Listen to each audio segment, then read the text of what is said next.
Hey everyone, to celebrate Yule, I'll be doing a special episode today to cover all things Yule and All Mothers Day.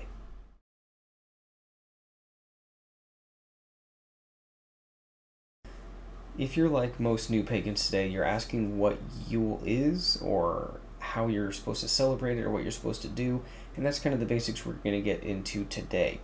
Now, Yule normally takes place in mid to late December, depending on when you want to celebrate it. If you're celebrating it alone or with a group, it's kind of best to figure out when you're going to celebrate it. Most people celebrate it right around Christmas. It is 12 days long traditionally, so if you want to celebrate the full 12 days, I would recommend having it either end on Christmas or begin on Christmas. It's just kind of a nice milestone that's very public, especially if you live in the US or another Christian centered nation where a lot of the population is Christian and celebrates Christmas. It really kind of help you vocalize when the beginning and when the end is. But if you want to go the most traditional you can, it would be right after the midwinter solstice. Now, one thing that I like to do during this time is to ask for a very cold and wet winter. Not just because I like it when it's cold and wet, winter is my favorite season after all, but asking for that traditionally has been rumored and has been shown, I guess, through the sources and the texts that we have, to lead to a very prosperous spring, a very nice spring, a wet spring, and which also leads to fertile crops and just a very good growing and harvesting season. Now, a lot of you might be asking, what am I supposed to do during these 12 days of Yule? Now, some of the best things to do, or my recommendations, would be a lot of the things you do normally during Christmas. These would be things like giving presents, putting up a Christmas tree, doing a wreath, maybe some mistletoe, which we'll cover in a little bit later, and just kind of hanging out with your family and friends and enjoying the time, singing, maybe even doing a dancing if that's kind of your thing. But traditionally, a lot of things that people like to do are drinking. This is very, very, very heavy within Yule tradition, all the way back to as far as we can see. It's one of the things we can say that they did during Yule, which was drink.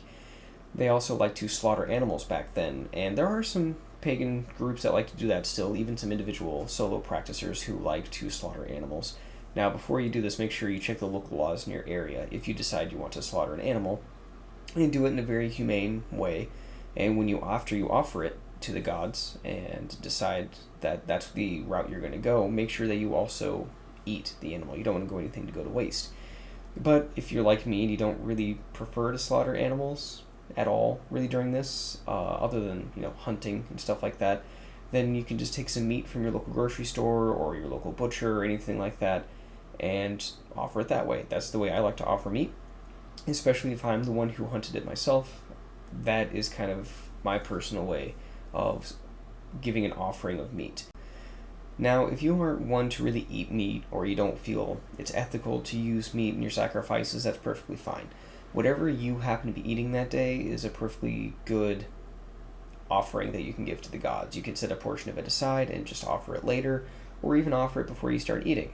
Or if you're like me and you're not really much of a drinker, you could either buy some alcohol and set it aside specifically for offering it to the gods, or if you just don't feel comfortable with it being around you or in your house, you could always just get some apple juice, some cranberry juice, grape juice, whatever, and just sacrifice that instead. Whatever you normally use alcohol for, those are great substitutes for it. Same thing for meat. Anything you would normally use for sacrifice, including meat, you can use that in there as well. For those who want to burn a Yule log, here are some great tips for that. So if you have the ability to burn a Yule log, the first thing that you should always take into account is safety. If you have children, make sure that they don't have access to the fire, or if they do have access to the fire, make sure that there's adult supervision at all times, responsible adult supervision. If you are burning a Yule log and you decide to drink during your offerings, or just want to drink in general, due to the season, make sure you're not getting intoxicated during this time. Drunk people and fire never mix well. And if you do this, you want to make sure that you're doing this in a safe location. So if you have a fireplace, make sure that your fireplace is clean, and make sure that you have all the wood cut appropriately to be able to fit into your fireplace. Just because it's a Yule log doesn't mean it has to be one giant log that you kind of have half in your fireplace and half in your living room. Same if you're outside. Make sure you dig a nice fire pit, or if you already have an existing fire pit, again, make sure it's cut into it, and make sure, again, to follow your local laws so you're not burning during a dry season, like a lot of places in, say, California, Nevada, Arizona, places like that. Or that, you're just following local laws. You don't want to get in trouble for trying to burn a Yule log. Now, if you want to have some fun with it, and you're like me, you like using the runes a bit, it's always fun to carve some runes into the logs that you're burning and just kind of have fun with it. Maybe if you don't want to carve or you're not comfortable using a knife, especially if you've been drinking, it's always fun to take little scraps of paper and draw the runes that you'd like to do on there as well.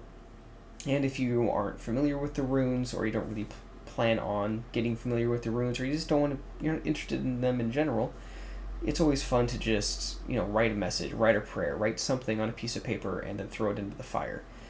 Now, the Yule log is a perfect place for me, personally, to get rid of my offerings. If it's the Yule season and I'm burning a log, and I have all my sacrifices there, it's always, I guess, my favorite way to do it, is to make my sacrifices, do my prayers, do my offerings, whatever I want to do, write down my runes, because I'm not a big fan of carving it.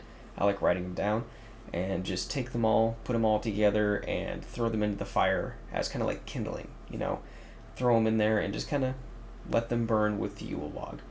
Now, one thing with the Yule log is that you want it to get to burn as long as possible.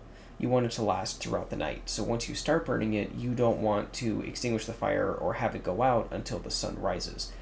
This just has a lot to do with tradition and kind of ringing in the season, ringing in the year, and just passing that luck from one night to the next.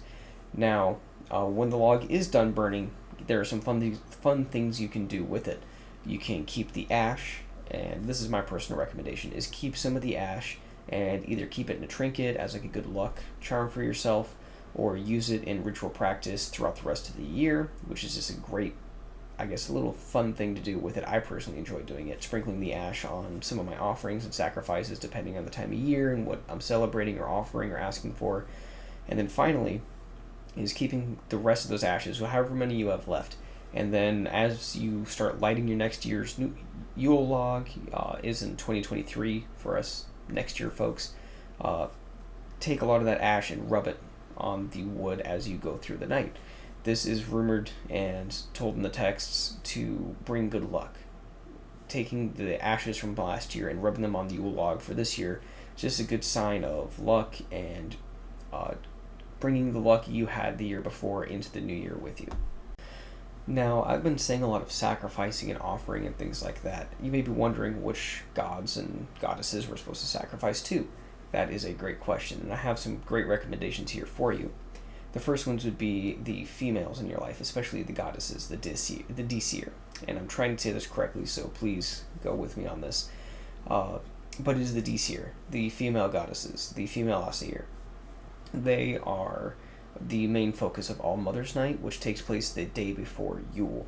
Now, you would do this as kind of like a rebirthing ceremony. That's where a lot of this comes from. That's where a lot of Yule comes from, is getting ready for that rebirth. And that's why women are often venerated during this time of day, as biologically that is one of the functions of the female anatomy, is birth and getting, bringing new life into the world. And that's kind of what Yule is all about. Now, a lot of offerings you can give during this time would be to Frigg, and really just any of the female goddesses, or even your female ancestors, or even females living today, like your mother, your sister, your aunt, cousins who have children, things like that.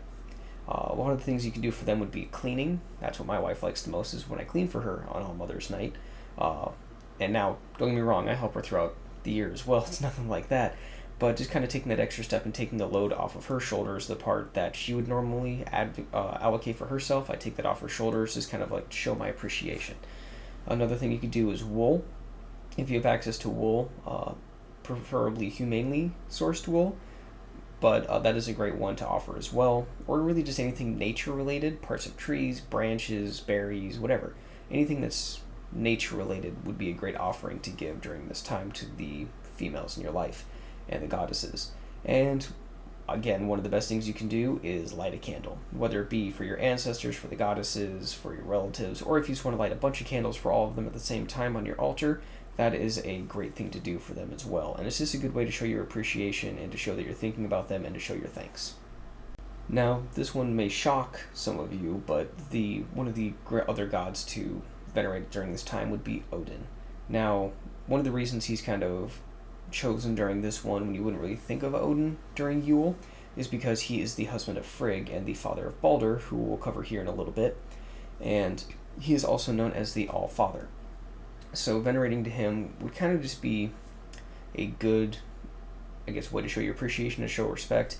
And in the creation story, which I'm covering in a different video, he is also part of the creation myth. So it's always a good idea to just kind of venerate to him and to show him your appreciation during this season of rebirth.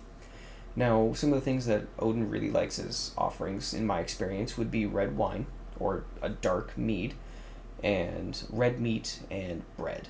Preferably red bread you'd made yourself, or something that was made in a local shop, not something you buy off the shelf, but you use what you can use, right? Use what you can use. Don't go too picky with yourself. Don't beat yourself up if you have to go to, Walmart and buy a cheap loaf of bread to be able to get some bread to offer to them, or you're using, a $5 box wine from the gas station. Whatever you want to use, whatever you can use, is what you should use. Don't break the bank and don't break yourself trying to keep up with this. Now, one thing I always like to recommend with offering to Odin is to give a little bit to Loki. Now, I'm not personally one who keeps Loki on my altar, and I'm not one who really venerates to him in the first place. Not that there's anything wrong with it. He's just not really within my practicing style. But during a lot of the Eddas and a lot of the stories, especially the one where Loki goes and slings insults at the gods in Aegir's Hall, Odin says that he will not accept any food unless Loki is also offered some. And this is part of the blood pact they made some long time ago. I don't know exactly when. Obviously, a lot of this wasn't really recorded in time and given dates. But it's very heavily noted that Odin will not accept any offerings that were not also offered to Loki. So whenever I give to Odin, I also give some to Loki, just as a sign of respect to Odin and his pact that he made with Loki. Now, the last two gods I'm going to talk about here would be Balder and his brother Hodor. And now, Balder is the one who was killed by his blind brother Hodor when Loki convinced Hodor, the blind brother of Balder, to throw a spear made of mistletoe to kill Balder. And during this time, I'll kind of summarize it very quick. Balder had become invincible to most things because his mother Frigg had decided to go around the world to convince and ask all things in the universe to not harm Balder, and they had all agreed, so they were throwing sticks and stones and spears and whatever they could at Balder, and they were all bouncing off of his skin. The only thing Frigg wasn't able to get a promise from was mistletoe because it was too young. And a lot of people believe that's where mistletoe comes in with this type of season because of Balder's rebirth in the Ragnarok story. And mistletoe is kind of attuned to the beginning of Ragnarok when Hodor kills Balder with the spear shaft made out of mistletoe, or the spear made of mistletoe that Loki had given to him and convinced him and shown him how to throw it at Balder and end up killing him. Now, one way you can offer to Balder would be hanging mistletoe. Now, I prefer to hang mistletoe at the very first day of Yule. Right after All Mothers Day, at the stroke of midnight, I hang up some mistletoe around the house. My wife also likes to do so. Not for the same reasons, but it's fun. And at the end of the 12 days, I take the mistletoe down and I bury it. That is if I use real mistletoe, that is. You can use fake mistletoe, which I have done a few times if I can't get my hands on real mistletoe. If you do get your hands on real mistletoe, just be careful with it. It can be known to be very poisonous, especially to animals and children. So if you do use real mistletoe, just keep an eye on it and make sure berries aren't falling off and things like that, especially if they have some color to them. That really means that they are dangerous. So I personally like to use fake mistletoe now that I have children, but if you are, more keen to keeping an eye on it, or you just don't have any kids and you want to have some fun with it, get some real mistletoe and have some good times. Now, you can also offer handwritten notes and burn them in a Yule log. You can give apple juice or mead, and you can also burn a candle, which I personally like to do all the time for Balder and some of the other gods, especially when I'm venerating them. And then finally is some tea. These are all some great things you can give to Balder on any given time, but really kind of gives that impact and drives it home during Yule. And if you want to give some offerings to Hodor, as he was tricked into this and he ended up losing his life in the process, you can also go for a walk at night. You can light some candles, which is pretty common theme throughout all of this. And you can also meditate in the dark, give some mead, some meat, some root vegetables, just things like that. Things you'd associate with the lack of sight or the deprivation of senses. Those are always some great things to do when giving to Hodor. I hope you found this special Yule video informational and help you with your practice. and maybe even just answer some questions about why we do some things or how we do some things, please feel free to like and subscribe to this video, share it with your friends, spread it around, and if you have any questions, feel free to leave them in the comments section. I will do my very best to answer them. Right now I don't have a bunch of followers, so it should be pretty easy for me to catch up and keep up with all these comments. I hope you all have a fantastic Yule and a fantastic All Mothers Day for you ladies out there.